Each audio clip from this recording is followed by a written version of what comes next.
ആളുകൾ മനസ്സിലാക്കുന്നില്ല എന്നത് ഈ ഒരു സമയം കുറച്ചും കൂടി മുന്നേ നിന്ന് പറയേണ്ട ഒരു ആവശ്യമാണ്.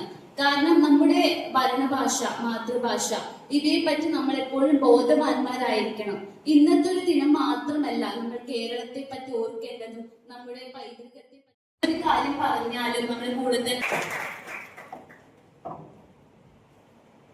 കബളിപ്പിക്കുന്നതിന് വളരെ എളുപ്പമാണ്. അവനെ സംബന്ധിച്ച് സാധാരണ ബഹുഭൂരിപക്ഷം വരുന്ന സാധാരണക്കാരനിലേക്ക് ഈ ഭാഷയുടെ പ്രാധാന്യം മനസ്സിലാക്കിക്കൊണ്ട് ആ രീതിയിലേക്കുള്ള ഒരു നിലപാട്, ഒരു ചുവട് മാറ്റമാണ് നമ്മളിവിടെ കാണുന്നത്. അതുകൊണ്ട് വിദ്യാസമ്പന്ന പല ഭാഷകൾ കൈകാര്യം ചെയ്യുന്നതിന് ആരും തടസ്സപ്പെടുത്തുന്നില്ല. കേരളത്തിന്റെ മാതൃഭാഷയായ മലയാളം അത് ചില നിർബന്ധമായിട്ട് നമ്മളെ സംബന്ധിച്ച് നമ്മുടെ അമ്മയും നമ്മുടെ അച്ഛനെയും മറന്നുകൊണ്ട് നമ്മൾ അത് സഞ്ചരിക്കുന്നത് ശരിയായ കാര്യമല്ല. സഞ്ചരിക്കരുതെന്നോ സഞ്ചരിക്കുന്നോ അല്ല നമ്മൾ പറയുന്നത്, മറിച്ച് സഞ്ചരിക്കരുത്, അങ്ങനെ ആയിരിക്കണം നമുക്ക് നൽകിയിട്ടുണ്ട്. നമ്മുടെ ജീവിത സാഹചര്യങ്ങൾ, നമ്മുടെ പഠനങ്ങൾ, നമ്മൾ ഏർപ്പെടുന്നത്, നമ്മുടെ ചുറ്റുപാടുകളൊക്കെ നമ്മളോട് ചേർത്ത് വയ്ക്കുന്നത് അതാണ്. അപ്പൊ ഇവിടെയും നമ്മുടെ മാതൃഭാഷ, നമ്മുടെ നാട്, അതിന്റെ സംസ്കൃതി, അതിന്റെ ജനവിഭാഗം, ഞാൻ ഉൾപ്പെടുന്ന ഈ നാടിന്റെ ജനങ്ങൾ എന്റെ സ്വന്തമാണ് എന്നതൊരു തിരിച്ചറിവാണ്, അതൊരു ഓർമ്മപ്പെടുത്തലാണ്. അതിന്റെ ഒരു ഭാഗമാണ് നമ്മുടെ ഈ എന്നൊക്കെ മറ്റൊന്നും പഠിക്കരുതെന്നില്ല. പക്ഷെ കേരളത്തിൽ ജനിച്ച് വളർന്ന് ജീവിക്കുന്ന നമ്മളെ സംബന്ധിച്ച് മലയാളം അറിയില്ല എന്ന് പറയുന്നത് നേട്ടമല്ല, അഭിമാനമല്ല എന്ന ഒരു തിരിച്ചറിവാണ് നമ്മളെ ഭരിക്കേണ്ടത്. അതുകൊണ്ട് വിദ്യാസമ്പന്നരായ നമ്മള് വിദ്യാഭ്യാസം ആർജിക്കുവാൻ ഭാഗ്യം കിട്ടിയിരിക്കുന്നു.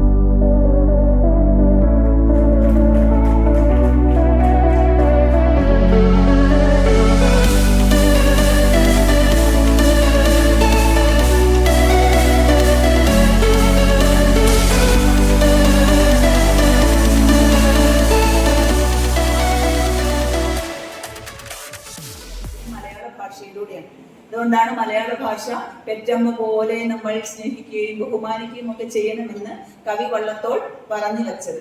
പക്ഷേ പലപ്പോഴും നമ്മുടെ ഭാഷ നമ്മളിങ്ങനെ ഒരു വാരാചരണം, അല്ലെങ്കിൽ ഇത് യുണൈറ്റഡ് നേഷൻസ് ആണ് ഇങ്ങനെ ഒരു ദിവസം പ്രഖ്യാപിച്ചത്. കാരണം ബംഗ്ലാദേശുകാരെല്ലാം കൂടി ഒരുപാട് വലിയ പോരാട്ടം നടത്തി.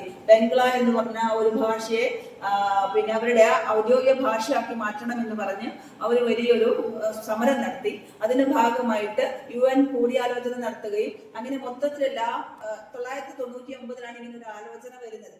അതിനുശേഷം എന്റെ വീടാണ്, എന്റെ ആകാശമാണ്, ഞാൻ കാണുന്ന നക്ഷത്രമാണ്, എന്നെ തഴുകുന്ന കാറ്റാണ്, എന്റെ ദാഹം ശമിപ്പിക്കുന്ന കുളിർ. എനിക്ക് തോന്നിയിട്ടുണ്ട് നിങ്ങളൊന്ന് ഭയങ്കര കുലീനമായിട്ട്, ഭയങ്കര സ്നേഹമായി, ഭയങ്കര സ്റ്റാൻഡേർഡായിട്ടാണ് നിങ്ങൾ ഇരുന്നത് കേട്ടോ. അപ്പം ഈ ഒരു ദിനത്തിന്റെ എല്ലാവിധ ആശംസ. പാട്ടും രണ്ട് അമ്മിനപ്പാലുമാണ്.